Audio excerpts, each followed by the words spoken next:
যাদের মা নাই তারা জানে মা না থাকার কি জ্বালা। যাদের বাবা নাই তারা জানে বাবা না থাকার কি জ্বালা। এখন ঘরে ঝগড়া করেন, এখন ভাল লাগে না আব্বা আম্মারে, এখন আব্বা এই ভুল ধরে, আম্মা এইটা বলে, এখন অনেক অসহ্য লাগে।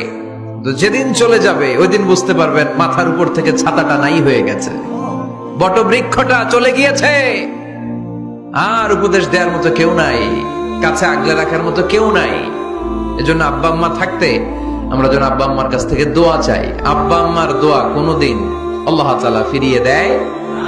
মায়ের মর্যাদা অনেক বেশি, বাবার চেয়ে 3 গুণ বেশি, কমসে কম। কয় গুণ বেশি? মা মা মা, তারপর বাবা। 3 বার মা। কয়বার মা? একবার বাবা। তার মানে মাকে ইসলাম দিয়েছে স্বর্ণ পদক, দিয়েছে রৌপ্য পদক, দিয়েছে ব্রোঞ্জ পদক, আর বাবাকে দিয়েছে সান্ত্বনা পুরস্কার।